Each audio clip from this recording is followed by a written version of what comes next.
오늘은 나는 양의 문이라 라는 제야의 하나님 말씀 나누겠습니다. 오늘도 하나님께서 오늘 예배 가운데 은혜 주실 줄로 믿습니다. 오늘도 간절히 사모하는 심령 가운데 하나님께서 필요한 말씀으로 우리를 채우실 줄로 믿습니다. 이 시대의 화두 중에 하나는 소속감입니다. 굉장히 중요하죠. 그래서 어떤 책에 보니까 어떤 개인의 자유보다 이 시대 사람들은 귀찮더라도 어디에 소속되느냐의 문제가 더 강하게 자극이 온다라는 말을 할 정도로 굉장히 소속감의 문제는 굉장히 중요합니다. 이 개인의 자유를 중시하는 이 MZ세대, 여러분 MZ세대가 누군지는 아시죠? 여기 MZ라는 친구가 있어요. 네, 이 MZ세대도요 개인의 자유를 굉장히 중요하잖아요. 그러니까 다 개인이 중심인데 이런 MZ세대들조차도 과도한 업무와 장시간 근무를 감수합니다. 왜요? 내가 그 직장에서 회사에서 소속되지 않으면 그죠? 내 인생에 아무것도 없을까봐 두려운 거죠. 또한 50대, 60대도요. 뭐 가정 돌보랴, 돈 벌랴, 또 뭐 미래 계획 세우랴, 노년 준비하라 바쁘지만 그렇게 교회 활동을 열심히 하고 뭐 산악회, 동호회 등 이런 여러 가지 사회 커뮤니티에 적극적으로 참여하는 이유가 뭐죠? 그 동기 중에 하나는 바로 소속감입니다. 고립될까봐, 나 혼자 될까봐라는 두려움이 그를 하여금 또 그 사람으로 하여금 계속 어딘가에 소속하게 만든다는 거죠. 특별히 이 소속감은요, 이 한국 사회에서 굉장히 큰 문제입니다. 여러분, 한국 사회는요, 기본적으로 개인보다는 집단이 우세한 사회예요. 여러분, 혹시 뭐 구청이나 뭐 경찰서 관공서에 민원 넣어 보신 적 있으세요? 없으세요? 착하게 사셨네요. 네. 네, 제 친구가 하루는 그런 얘기를 저한테 해주는 거예요. 어떤 구청에 민원이 열 일이 있어서 이제 찾아갔더니 그 구청 직원이 단번에 그런 얘기를 하더래요. 선생님, 저기 옆에 가셔서, 아니, 다시 돌아가셔서 20명 이상 사인 받아오세요. 뭐죠? 한국 사회는 개인이 말하면 안 들어줍니다. 집단이 말을 해야 들어줘요. 여러분, 가끔 뭐 버스나 아니면 영화관에 앉아있을 때 여러 무리가 와서 저기 실례지만 혼자 오셨으면 자리 좀 비켜주세요. 이거 혹시 들어보신 적 있으시죠? 한두 번쯤은. 근데 보통 개인이 가면 그럽니다. 그러니까 개인은 자리를 바꿔줘도 될 만한 그런 힘없는 대상으로 인식이 되는 거예요. 그러니까 무리가 크면 클수록 못 건드리는 거죠. 그만큼 한국 사회는 이 개인보다 집단을 더 여겨주고 더 집단을 힘을 인정해주기 때문에 이런 집단을 강조하는 사회다 보니까 사람들은 더 집단에 대한 무서움이 있는 거예요. 내가 이 회사, 이 커뮤니티, 이 동아리, 여기 내가 소속되지 못하면 나 혼자 따대는 거 아니야? 고립되는 거 아니야? 그러다 보니 자연스럽게 사람들의 그 특징 중에 하나가 뭐냐면 패션, 그 다음에 쓰는 제품, 선호하는 브랜드가 다 엇비슷합니다. 왜 그럴까요? 여러분, 우리 여성분들 가방 매는 거 보게 되면 브랜드가 한 1000가지 되나요? 아니죠. 보통 한 3-4가지 안에서 다 그냥 비슷비슷한 제품들을 사용합니다. 왜요? 그걸 이제 파노플리 효과라고 하는데 이 파노플리 효과가 뭐냐면 이거 뭐 단어는 중요하지 않고요. 사람들이 특정한 제품을 사용함으로써 그 제품을 소비하는 사람들과 같은 집단에 들고자 하는 심리가 이 파노플리 효과라는 거예요. 그러다 보니까 저기 다 아이폰 쓰네? 나도 아이폰 써야지. 왜요? 그래야 나도 아이폰을 쓸 수 있는 사람으로 인정받기 때문에 아이폰을 쓰는 유저의 집단에 들어가서 나 혼자 그렇죠? 고립되거나 따되지 않으려는 불안감이 있기 때문에 돈 없어도 쓰는 겁니다. 그러니까 젊은이들이 돈 없어도 외제차 왜 삽니까? 돈 없어도 왜 스타벅스 왜 커피 왜 마시죠? 다 나는 나 정도면 스타벅스를 마시는 사람들과 동급이니까 그런 인정을 받고 싶은 거예요. 저도요, 20대 초반 때 제가 이제 그때 서울에 살았었는데, 한 버스 타고 20분 정도 가면 동대문이 있었어요. 여러분, 동대문도 아시죠? 여러분, 저는 동대문에 왜 갔냐면, 동대문은 이 짝퉁 시장의 메카입니다. 짝퉁 시장. 그러니까, 진품 시장 옆에 짝퉁 시장의 규모가 3-4배는 더 큰 거예요. 근데 20대 때 초반에 제가 중학교 때 상처가 한번 있었어요. 그 중학교 입학식 때, 이런 프로스펙스라는 혹시 신발 운동화 브랜드 아세요? 저희 집은 그때 정말 가난했었어요. 저희 아버지가 이제 사춘기를 맞은 아들을 그나마 배려해서 시장 가서 프로스펙스와 비슷한 프로 스포츠를 사오셨어요. 저는 이거 안 지키면 장땡이지라는 마음으로 신고 가는데 애들은 그런 거 예민하잖아요. 바로 보더니 막 깔깔대고 웃는 거 프로스포츠 신고 왔어? 와, 그때의 기억이 벌써 이 40대 중반을 넘어가면서도 아직도 생생해요. 그만큼 내가 프로스펙스를 신는 집단에 못 들어가면, 나이키를 신는 집단에 못 들어가면 이 사회에서는 매장이구나. 이 사회에서는 아무리 머리 똑똑하고 뭐 있어도 안 되는구나. 그냥 경험으로 인식을 해버렸습니다. 사회생활을 그렇게 배운 거죠. 그러다 보니까 요즘 사람들을 보세요. 제가 그 동대문에 20살 때 왜 갔겠냐고요. 그때는 뭐 돈이 많이 없을 때니까 한 2달에 한 번, 3달에 한 번씩 가갖고 계속 짝퉁 신발을 사오는 거예요. 왜냐면 짝퉁 신발은요, 3개월을 못 신어요. 왜냐면 그때 맨날 그 신발 신고 축구하고 막 농구할 때니까 떨어지면 또 가서 또 그 나이키 신발 또 짝퉁 사오고. 왜요? 내가 딱 짝퉁이라도 신어야 나는 그 집단에 내가 속해 있음을 인정받을 수 있기 때문에. 그러니까 이게 집단의 힘이 얼마나 무서운지 모른다는 거죠. 그러다 보니 우리의 삶에 어떤 문제가 들이닥칩니까? 소속감이 우상이 되는 거예요. 소속되지 못할까 봐 두려워합니다. 그 집단의, 그 회사의, 그 커뮤니티에 더 소속되길 집착한다고요. 그 소속에서 배제될까 봐 벌벌 떱니다. 이게 딱 우상인 거예요. 왜 우상이냐고요? 이 소속이, 이 집단에 소속되어 있다는 그 소속감이 하나님이 주실 수 있는 나의 행복과 안정감보다 더 월등하다라는 믿음이 있기 때문에 이게 우상이 된다라는 거죠. 그 문제가 뭡니까? 이 소속에 끌려다니다 보니까, 이 소속이 내 우상이 되다 보니까 소명대로 못 사는 겁니다.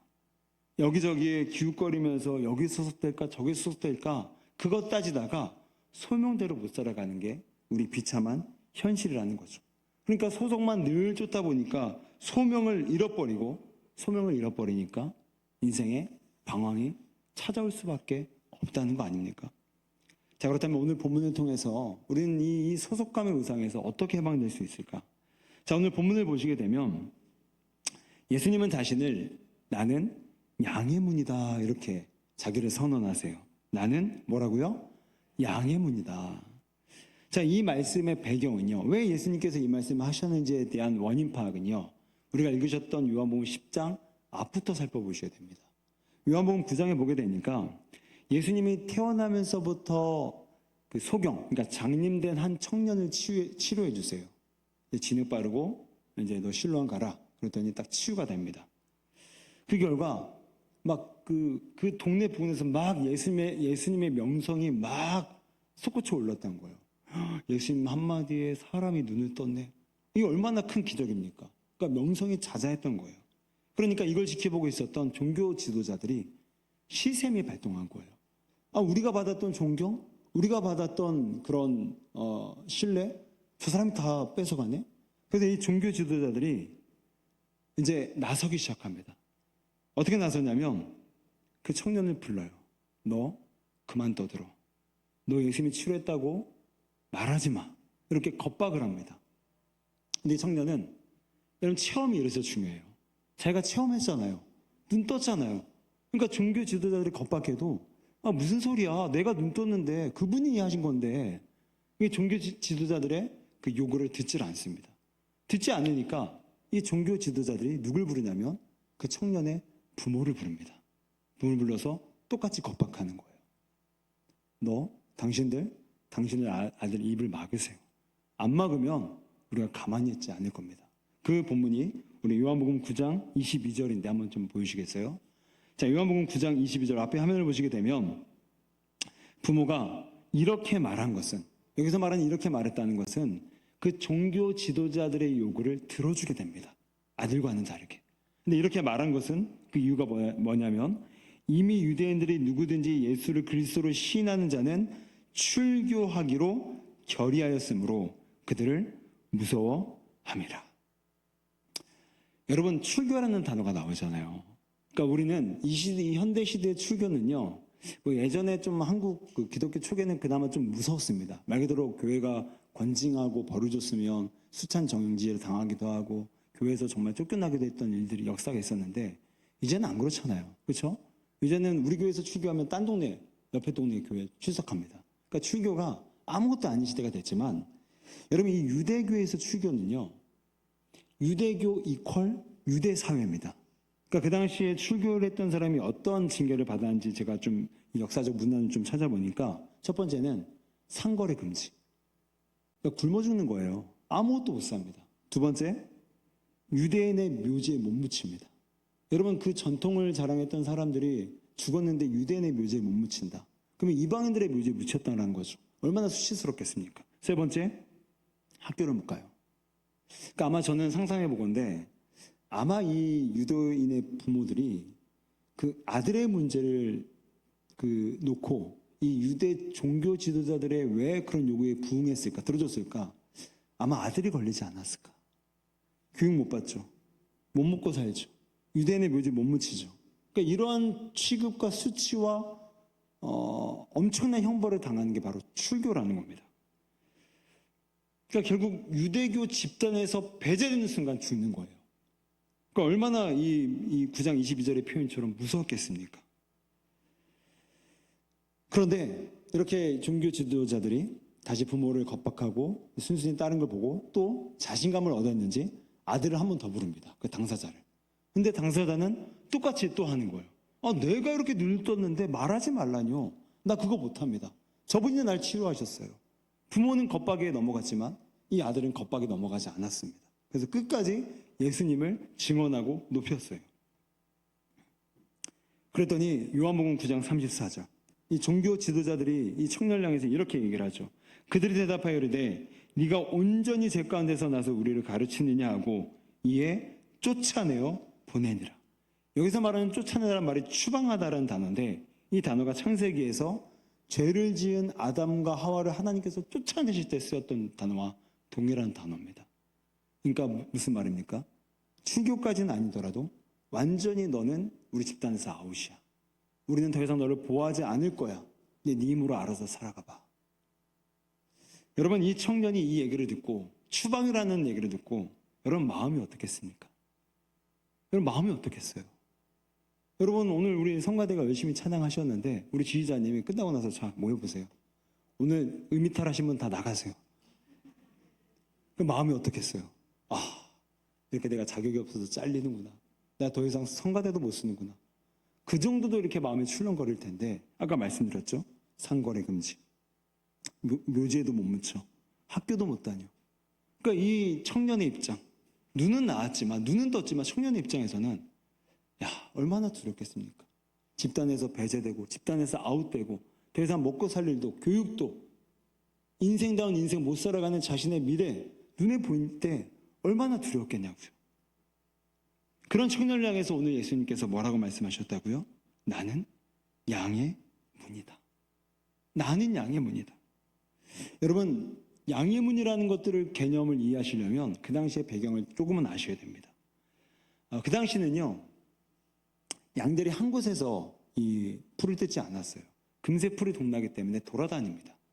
그러면 산기슭을 돌아다니다가 때로는 이제 해가 지는 타임을 놓쳐서 목자가 그냥 그 산에서 그냥 데리고 하루 재우고 다시 이제 돌아오게 되는 거예요. 그러면 집 옆에 있는 우리에는 우리도 있고 문도 있잖아요. 그렇죠? 집 옆에 있으니까 딱 그렇게 세팅을 해놨겠죠. 그런데 돌아다니다가 만난 거기서는 여러분 뭐 벽이 있습니까? 문이 있습니까? 그러니까 대강 여기 코너 구석진데 양들을 몰아놓고 그리고 문이 없으니까 문이 없으면 밤새 들짐승이 와서 양을 잡아먹으니까 목자 자체가 문 노릇을 합니다. 그 빈 공백에 목자가 서서 아니면 거기 누워서 잠을 자는 거예요. 그래서 양들이 왔다 갔다 할 때마다 목자를 밟고 지나갈 수 있도록 목자가 문 자체가 되어준 겁니다. 그래서 실제적으로 이 당시의 목자들은요 자신을 양의 문이라고 불렀다는 문헌이 있더라고요.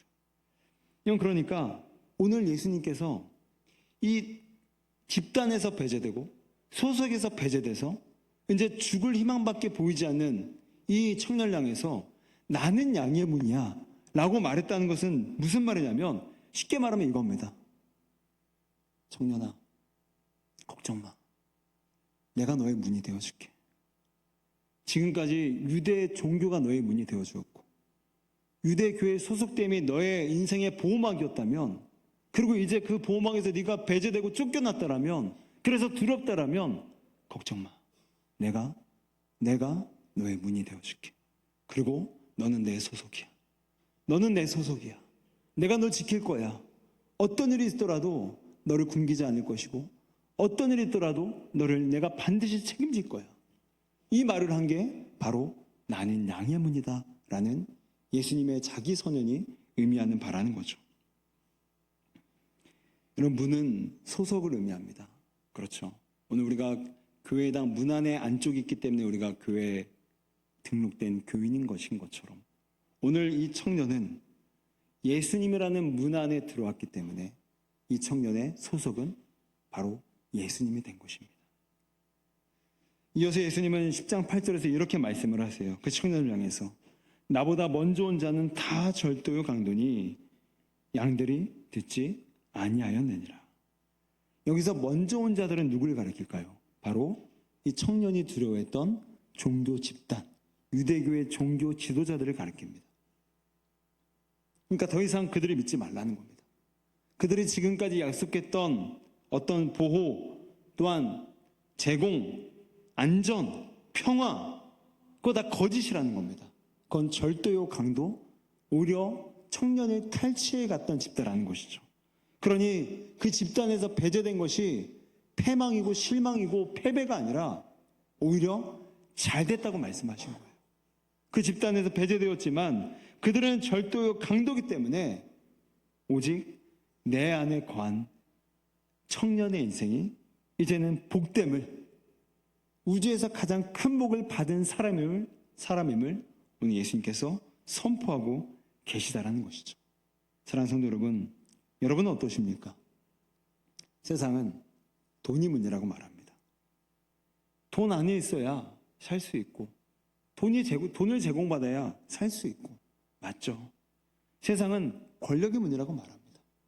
권력 없으면요, 힘이 없으면 이 세상 못 살아가더라고요. 세상은 큰 회사가 문이라고 말합니다. 세상은 인류대학이 문이라고 말해요.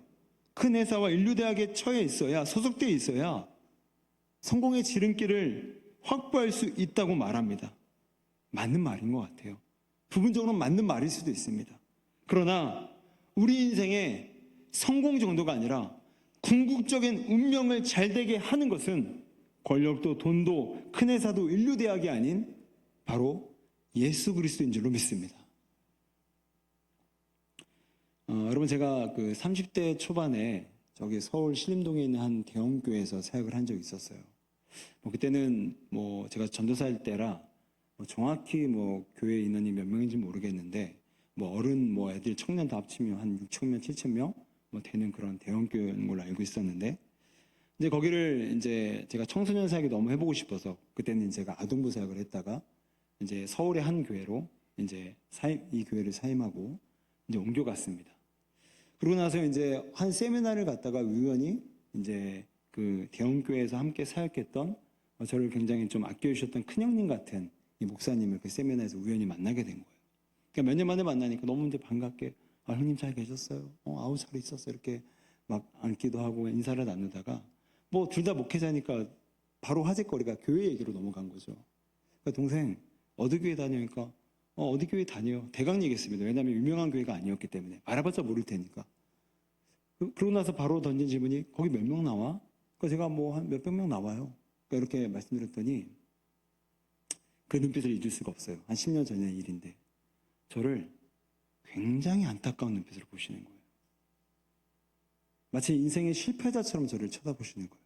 그러더니 들릴까 말까 목소리를 지나치면서 큰 교회까지 그랬어 이러면서 이제 지나가셨어요. 그러고 이제 저희는 헤어졌습니다. 또 세미나가 이어졌기 때문에. 여러분, 저는 그 선배 목사님의 사랑을 압니다. 그리고 왜 그분이 그렇게 저를 실패자의 눈빛으로, 왜 저를 그렇게 뭔가를 안 될 것 같은 패배자의 눈길로 저를 바라보셨는지, 이건 저는 이제 살다 보니까 더 그분의 눈빛과 그분의 그 목소리, 또 그분의 멘트가 이해가 돼요. 왜입니까? 세상은 그래요. 세상은 인류대학을 나오고 인류대학에 소속되고 큰 회사에 소속돼야 성공할 수 있는 것처럼 그건 일반 법칙이잖아요. 당연하지 않습니까? 인류대학에 나오고 소속되고 큰 회사에 소속돼야 당연히 승진이 빠르고 더 잘 나가는 건 일반 법칙입니다. 그렇죠? 콩 심으면 콩이 나듯이 일반 법칙이라는 거죠. 그러니까 일반 법칙 차원에서 저희 선배 목사님도 저를 안타까워하셨던 거예요. 좀 더 큰 교회 갔으면 더 귀하게 쓰임 받았을 텐데, 더 큰 교회 갔었으면 더 뭔가 미래가 열렸을 텐데. 저는 그분의 안타까움을 인정합니다. 그런데 제가 인정하지 못했던 부분은 더 궁극적인 부분이었어요. 우리 화면을 한번 띄워주실까요? 요한복음 15장 6절 말씀입니다. 예수님은 진짜 실패한 인생이 이렇다라고 말씀을 하세요. 사람이 내 안에 거하지 아니하면 가지처럼 밖에 벌어져 마르나니 불에 던져 사르느니라. 예수님은요, 사람이 내 안에 소속되지 않으면 망한 인생이라고 말씀하십니다. 여러분, 말씀을 단순하게 있는 그대로 믿으셔야 됩니다. 사람이요, 이 말을 이렇게 바꾸시면 안 되며, 사람이 대형교회에 거하지 아니하면, 사람이 인류대학에 소속되지 아니하면, 사람이 대기업에 거하지 아니하면 밖에 벌어져 불에 던져 사르느니라. 여러분, 예수님의 말씀은요, 단순하고 명확합니다. 근데 그게 진리예요. 뭐라고요? 사람이 누구 안에? 내 안에 거하지 않으면. 아까 말씀드렸던 선배 목사님의 말씀은요, 우리가 살아가는 세상의 일반 법칙이자 일반 원리라 무시할 수는 없어요. 그래서 우리가 노력해서 뭐 할 수만 있다면 대기업도 인류대학도 들어가면 유리합니다. 그건 당연한 법칙이니까요. 그런데 못 들어갔다고 해서 우리는 실패가 아니라는 겁니다. 조금 덜 벌 수도 있고요, 덜 유명해질 수도 있지만 그게 실패는 아니라는 거예요. 왜요? 유일한 실패의 기준은 사람이 예수님 안에 거하지 아니하면, 이 유일한 실패 기준만이 있기 때문에 우리는 우리의 꿈과 우리의 소망처럼 큰데 화려한데 더 주는데 소속되지 못했다 할지라도 실패는 아닌 줄로 믿습니다. 여러분, 제가 살아가 보니까 대기업, 인류대학 나온 사람도요, 그 성공이 보장되지 않더라고요. 그리고 거기에 소속돼 있어도요, 엄청나게 괴롭게 살아가는 인생이 많더라고요. 제가 아는 그 청년, 저보다 그때 한 10년 전에 사역했을 때 만났던 청년인데, 그때 당시에 나이가 그 청년이 20대 후반이 안 됐습니다. 20대 한 중반? 그때 당시에 그 직장이 삼성인데 연봉이 7천이에요. 25살에. 어마어마한 거죠. 여러분, 10년 전에 7천이 놀라지도 않으세요, 이렇게. 근데 없어서 안 놀라시는 거예요?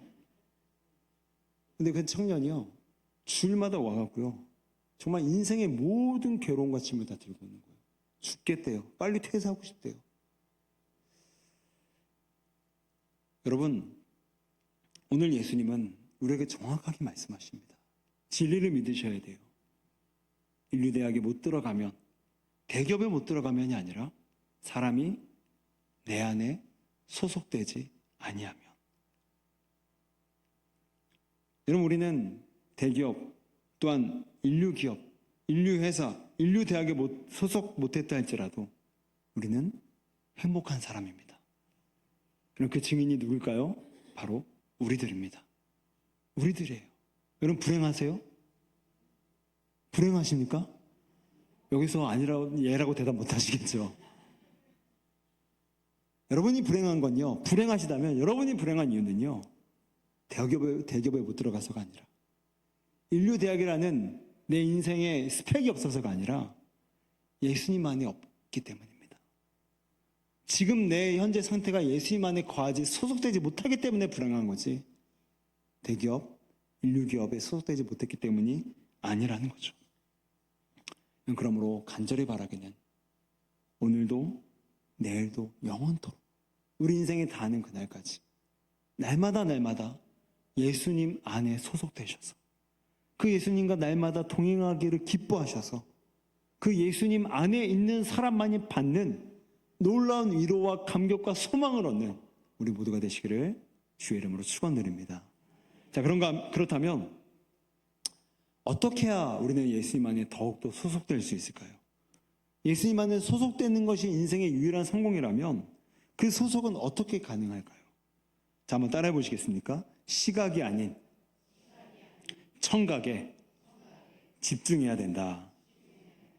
여러분, 창세기 3장 1절을 한번 화면을 보십시오. 우리 한번 다 같이 한번 읽겠습니다. 시작.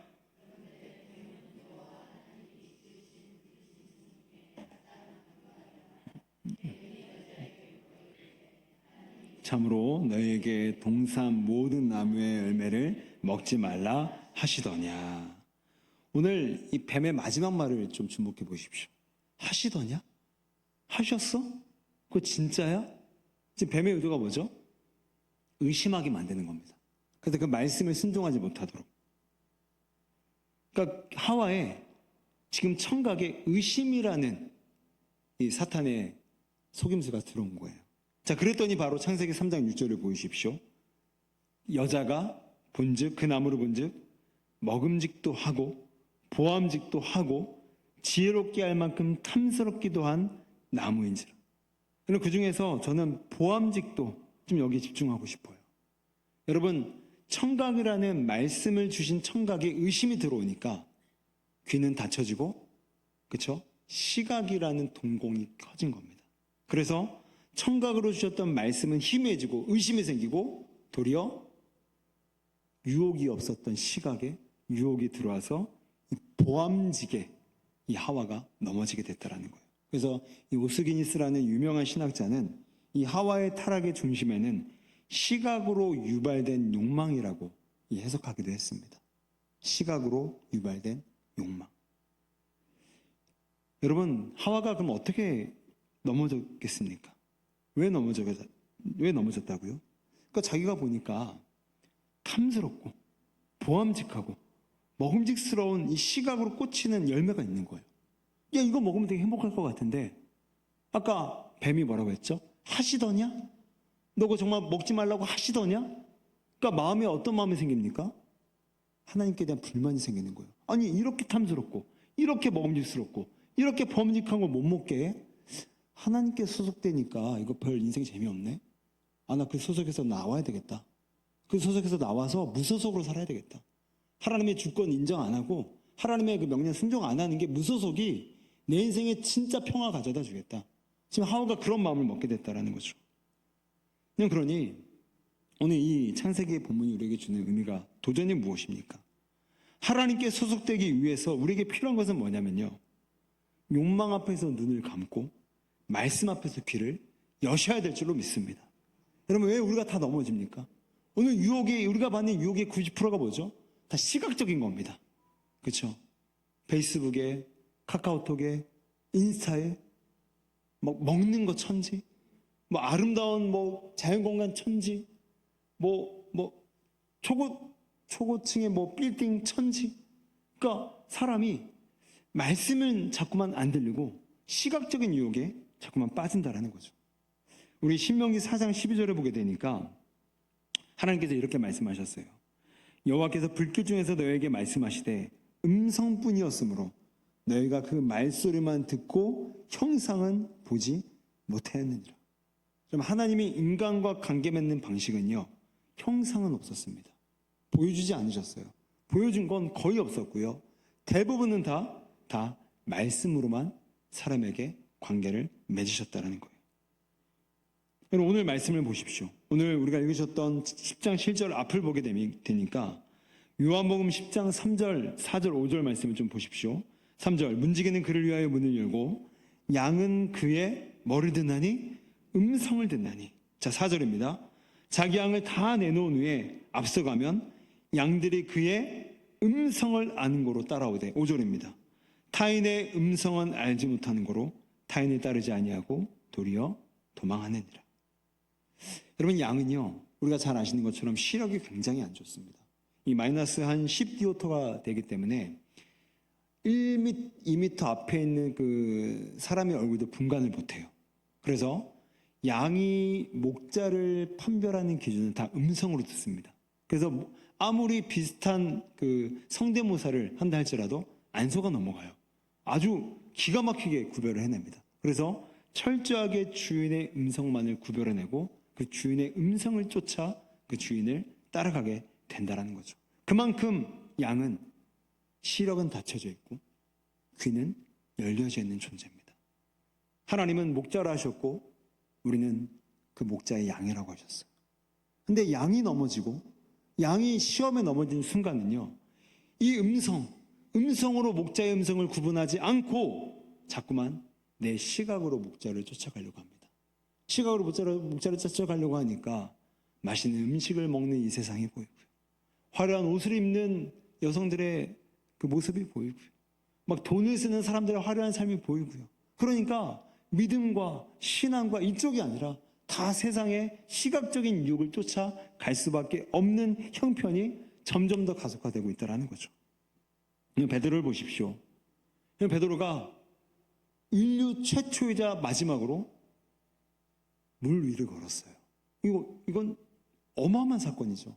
그런데 베드로가 언제 빠졌죠? 예수님이 들어가지 말라라는 말씀을 듣고 베드로는 걷습니다. 그런데 베드로가 언제 빠졌죠?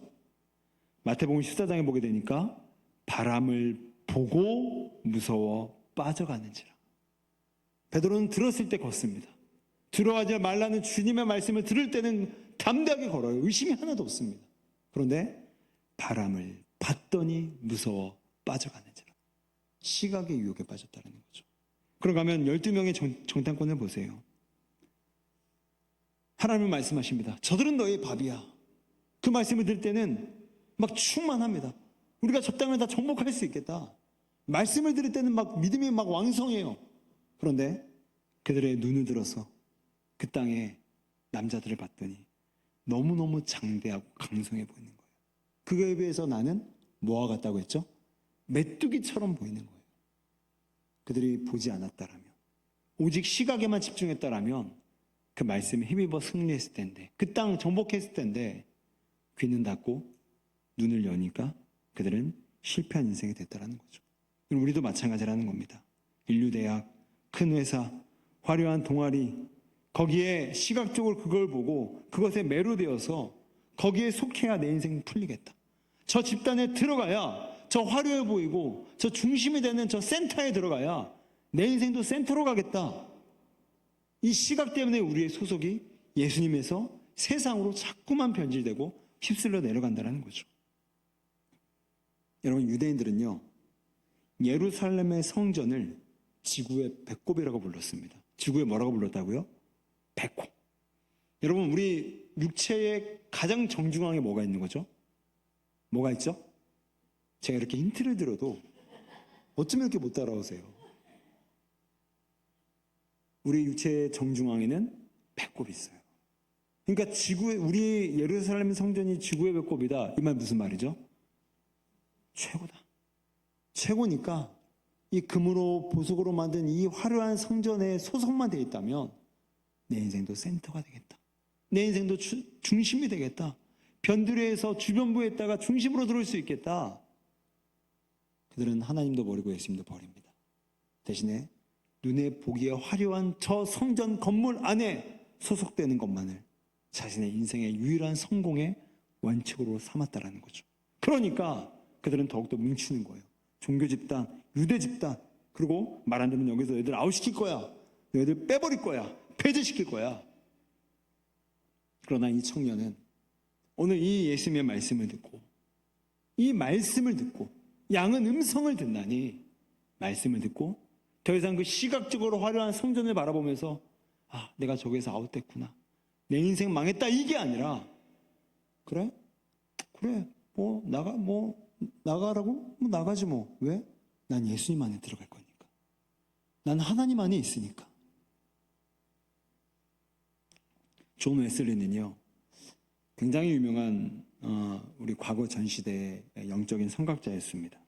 근데 존 웨슬리가 설교를 하다가 탈진이 왔어요. 왜 탈진이 왔냐면 자기가 아무리 설교를 하는데 믿음이 안 생긴다는 거예요. 왠지 양심이 자꾸만 찔리는 거예요. 나도 못 믿겠는데 내가 설교를 하고 있네. 그래서 이 설교 사역을 그만두려고 했습니다. 그래서 그 당시에 동료였던 이 믿음의 동지였던 이 베라라는 인물에게 자신의 고민을 털어놓습니다. 그랬더니 이 베라가 이렇게 이 존 웨슬리를 일으켜 세웠다고 얘기를 하더라고요. 이렇게 얘기했습니다. 그렇다면 믿음을 갖게 될 때까지 믿음에 대해서 설교하십시오. 그리고 하나님이 믿음을 주셔서 믿음을 갖게 되거든 그 믿음으로 믿음에 대해 설교하십시오. 그럼 오늘 이 일화가 무슨 우리에게 도전을 줍니까? 우리는 말씀을 한 번, 두 번 듣는다고 오늘 이 양처럼 막 오직 주님만을 따라갈 줄 압니다. 근데 그게 쉽지가 않습니다. 천하의 웨슬리도 탈진이 될 만큼, 천하의 웨슬리도 믿음이 안 생길 만큼 우리의 시각을 닫고 오직 들리는 말씀에 믿음으로 쫓아간다는 믿음은요 굉장히 어려운 거예요. 그러면 오늘 이 베라는 친구가 웨슬리에게 무엇을 요청합니까? 몰입하라는 거예요. 믿음이 안 생기거든 포기하는 것이 아니라 더욱더 믿음을 설교하래요. 왜요? 믿음은 들리면서 생기기 때문에, 믿음은 들음에서 나기 때문에. 그래서 그렇게 해서 자꾸만 포기하지 않고 믿음에 대해서 설교하고 믿음에 대해서 가르치고 믿음에게 몰입할 때 그렇게 들리는 말씀에 믿음으로 쫓아갈 수 있다라는 이 친구 베라의 말을 듣고 웨슬리가 순종했을 때 그 웨슬리는 우리 시대의 위대한 종교적 선각자가 된 줄로 믿습니다. 그러면 우리 역시도 말씀이 안 믿겨져서